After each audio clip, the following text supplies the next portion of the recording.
Solitude. Underscore 44 underscore. August. Unedited. I have always known that Chanda is not dull. Turning herself in was a very smart move.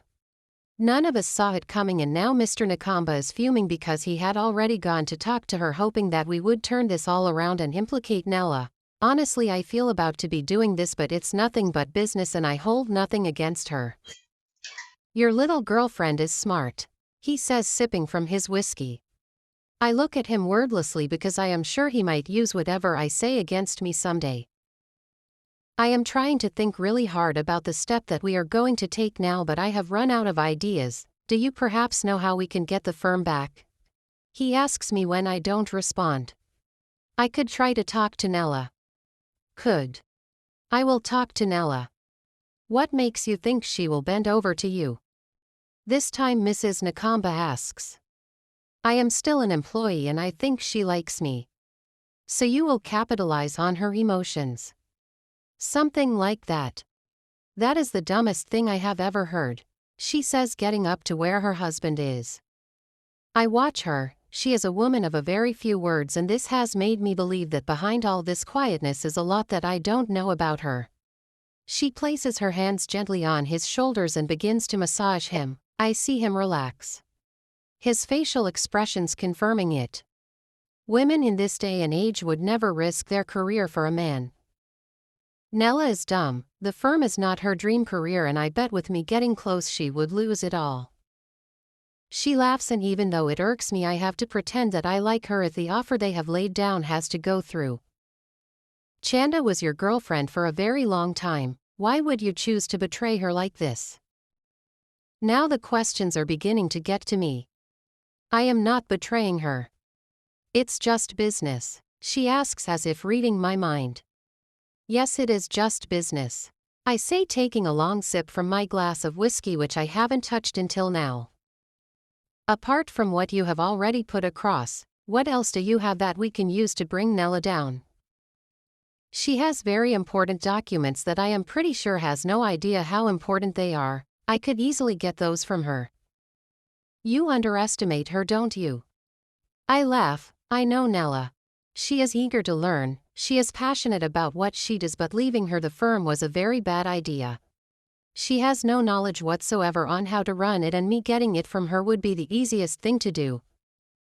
We will leave you to it. We expect results soon because Chanda needs to be out of that hellhole and Nella locked up, Mr. Nakamba says. I smile. I am working on it. Have a good day, I say, standing up. August, Mrs. Nakamba says when I reach the door. Yes, ma'am. Chalesh was the smartest woman that had ever trailed this field of work. She could have left the firm to Chanda or Chibesa, even yourself, knowing how good you three are at your job, but she didn't.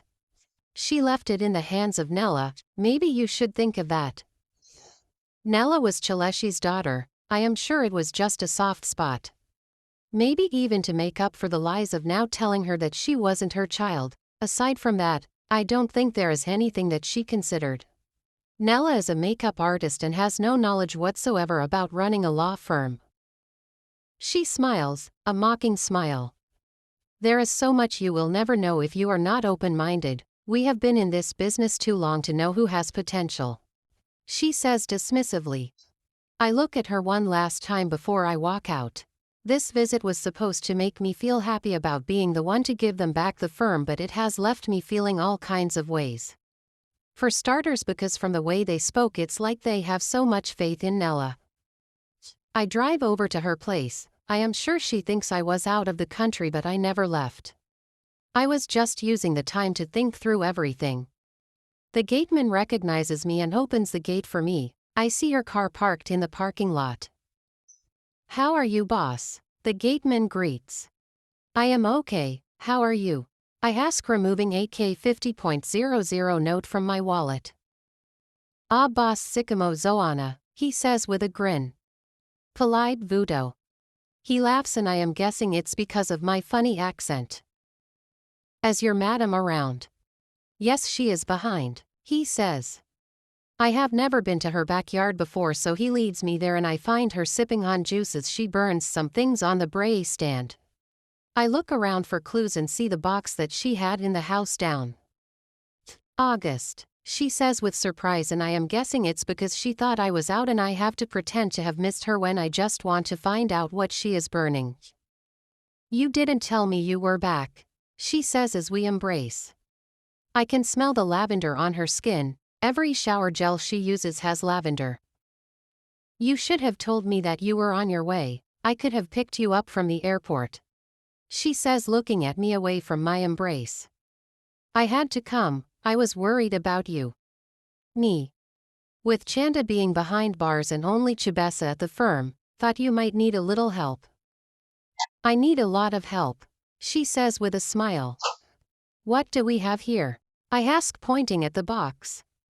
I had to get rid of everything, she says, not even daring to look at me. I want to ask what exactly she read that made her get rid of it all, but I keep my cool.